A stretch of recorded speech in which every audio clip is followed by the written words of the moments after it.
Zero आवरमध्ये आपलं पुन्हा स्वागत। काँग्रेस नेते खासदार राहुल गांधी सध्या अमेरिका दौऱ्यावर आहेत। तिथे टेक्सासमध्ये काल त्यांनी भारतीय समुदायाशी संवाद साधला।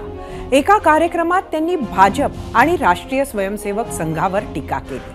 त्यांच्या भाषणात राज्यघटना बदलणार असल्याची भीती आणि रोजगार निर्मिती हे मुद्दे सुद्धा होते। आज वॉशिंग्टन DC मध्ये त्यांनी जॉर्जटाउन विद्यापीठात विद्यार्थ्यांशी संवाद साधला।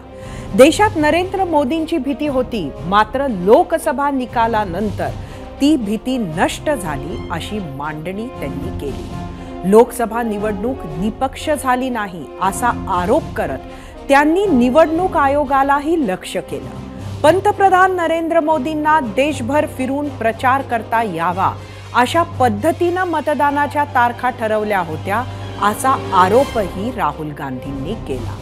भाजपकडे प्रचंड मोठी प्रचार यंत्रणा आणि ती राबवण्यासाठी प्रचंड मोठा निवडणूक निधी होता असंही त्यांनी सांगितलं। ही लोकसभा निवडणूक निपक्ष झाली असती तर भाजपला आता मिळालेल्या तेवढ्या 240 जागा सुद्धा मिळाल्या नसत्या असा दावा राहुल गांधींनी केला।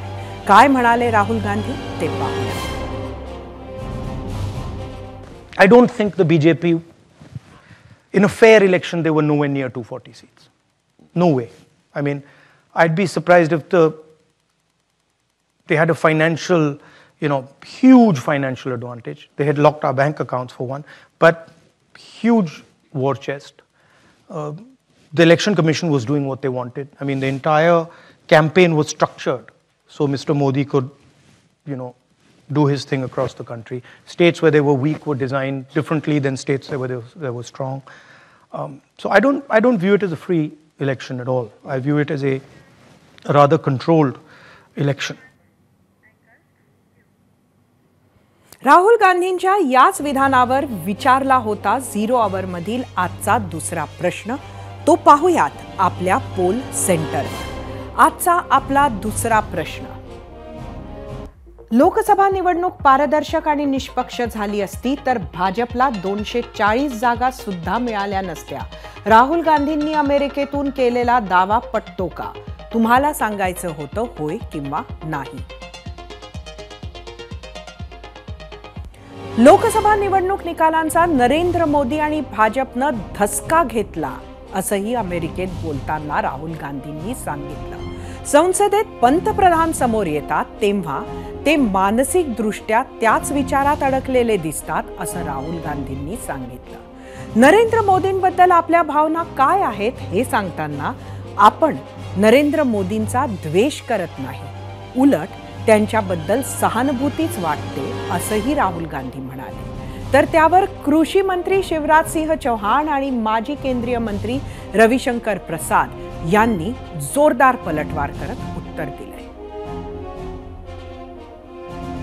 हंगामा खड़ा करना मेरा मकसद नहीं, मेरी तो फितरत है कि ये तस्वीर और तकदीर बदलनी चाहिए।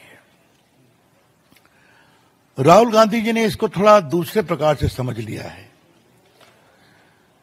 जब भी मैं विदेश जाऊंगा हंगामा खड़ा करना ही मेरा मकसद है और मेरी फितरत और मेरी कोशिश है कि हंगामा बढ़ते रहना चाहिए। देश के बाहर कभी भी नेता प्रतिपक्ष ने देश की छवि खराब करने की कोशिश नहीं की। लगातार राहुल गांधी जी देश की छवि खराब करने की कोशिश कर रहे हैं और देश की छवि खराब करने की कोशिश देशद्रोह जैसी सीमा में ही आता है। बरं, राहुल गांधीच्या एकाच वक्तव्यानं वाद झालाय असं नाही, तर अमेरिकेतील याच कार्यक्रमातील राहुल गांधींच्या आणखी एका वक्तव्यावर वाद सापडलाय। धार्मिक संघर्षाबद्दल भाष्य करताना भारतात शिखांना पगडी घालता येईल की नाही, हातात कड घालता येईल की नाही, गुरुद्वारात जाता येईल की नाही अशी स्थिती असल्याचं राहुल गांधी सूचित करत होते। त्यावर हरदीप सिंग पुरी, RP सिंह अशा भाजपच्या नेत्यांनी आक्षेप घेतला आहे। राहुल गांधींनी हेच विधान भारतात केलं तर त्यांना कोर्टात खेचू असा इशारा आर.पी. सिंह यांनी दिला. भारतात फक्त काँग्रेसच्या काळातच शीख समाजाच्या अस्तित्वाचा प्रश्न निर्माण झाला होता असं हरदीप सिंह पुरी म्हणाले.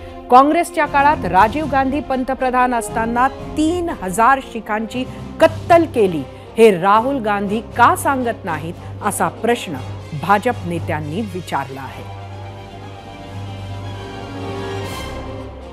राहुल गांधी चाहने से तो कुछ होने वाला नहीं है, पर राहुल गांधी को I think he needs to do some serious introspection. और सिख कम्युनिटी जो है, they are a proud community, they are a hard working community, but they are also emotional. तो ऐसी स्टेटमेंट जो मिसलीड करने का नैरेटिव बनाने की कोशिश है, I think they will be shown up to be the hollow lies that they are. और कोई सिख तो पगड़ी पहनने से मुझे तो नहीं लगता कोई भी कहीं भी इन इंडिया और outside will ever deviate from that path. Rahul Gandhi यांच्या अमेरिका दौऱ्यातील भाषणावर भारतात काय राजकीय प्रतिक्रिया उमटल्या त्याची झलक आपण पाहिली. सोशल मीडियावर काय पडसाद उमटले ते थोडक्यात पाहूयात आपल्या मीडिया सेंटरवर. आजचा आपला प्रश्न, लोकसभा निवडणूक पारदर्शक आणि निष्पक्ष झाली असती तर भाजपला 240 जागा सुद्धा मिळाल्या नसत्या. राहुल गांधींनी अमेरिकेतून केलेला दावा पटतो का? यावर आलेल्या काही निवडक प्रतिक्रिया बघूयात. यूट्यूबवरून भास्कर गवळी, कोणत्या निवडणुकीवर तुम्ही शंका घेतली नाही ते सांगा. यूट्यूबवरूनच अनिल रोकडे, निवडणूक पारदर्शक नसती झाली तर भाजपच्या 400च्या वर जागा आल्या असत्या. यूट्यूबवरूनच विशाल देशमुख, निष्पक्ष झाली नसती तर राहुल गांधीला 50 पण जड गेल्या असत्या. यूट्यूबवरून सुभाष सानप, 2014च्या निवडणुकीपासून राहुल गांधींनी पराभवाची जबाबदारी न स्वीकारता ईव्हीएम आणि निवडणूक आयोगावर खापर फोडून जनतेत संभ्रम निर्माण करण्याचा हेतू असतो. यूट्यूबवरूनच संतोष वाठारे, संविधान बदलणार हा खोटा प्रचार केला नसता तर काँग्रेसच्या 30 जागा पण आल्या नसत्या. फेसबुकवरून अशोक बल्लाळ, राहुलजींना सांगायला पाहिजे की अमेरिकेत गेलाच आहात तर भाजप विरुद्ध UN मध्ये खटला दाखल करा. फेसबुकवरूनच डॉक्टर संदीप बोडखे, निवडणूक जर पारदर्शक नसती तर 240 नव्हे 340 जागा आल्या असत्या भाजपच्या.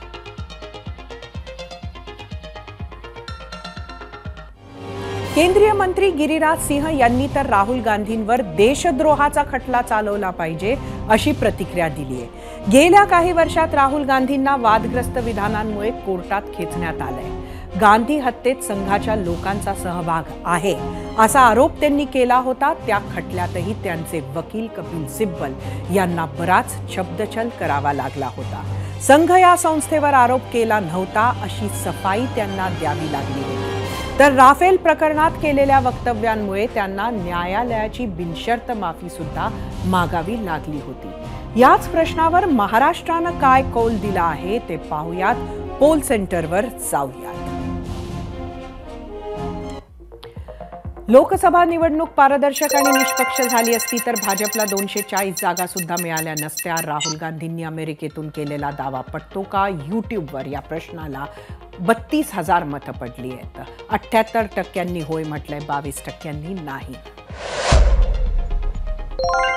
इंस्टाग्रामवर एकूण 4,000 मतं.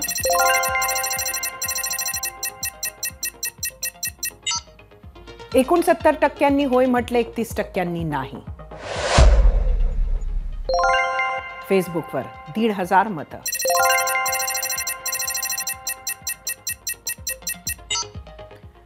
%66 होय म्हटलंय, 34% नाही. एक्सचा कौल 72% होय म्हटलंय, 28% नाही.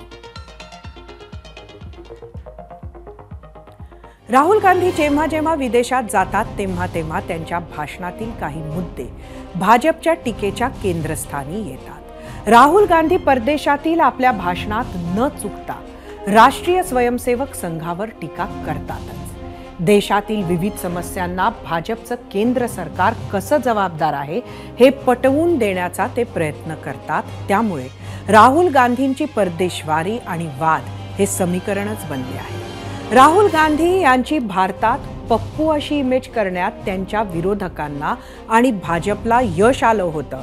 त्या इमेजमधून बाहेर येण्यासाठी काँग्रेस आणि राहुल गांधी सतत प्रयत्न करत असतात. भारत जोडो यात्रेनं ती प्रतिमा पुसण्यात त्यांना यश आलं असं म्हणता येईल आणि आत्ता झालेली निवडणूक ह्याचा सुद्धा त्याला हातभार लागला. राहुल गांधींची प्रतिमा आंतरराष्ट्रीय स्तरावर एक आश्वासक, हुशार, सर्वसमावेशक भविष्य असलेला नेता अशी बनवायची असेल तर असे परदेश दौरे, तिथल्या भेटीगाठी, भारतीय समुदायांशी, विचारवंतांशी, विद्यार्थ्यांशी संवाद यांची मोठी मदत होईल. या भावनेतून राहुल गांधीत गेले काही वर्ष प्रोजेक्ट केले जात आहे. फक्त भाजपवर, केंद्र सरकारवर, मोदींवर, राष्ट्रीय स्वयंसेवक संघावर टीका करण्याच्या नादात भारताची प्रतिमा खराब होणार नाही याची काळजी राहुल नक्कीच घेतील अशी आशा करूयात. 0 आवरमध्ये वेळ झाली आहे आता एका छोट्याशा ब्रेकची. ब्रेकनंतर iPhone 16च्या लॉन्चिंगची अपडेट.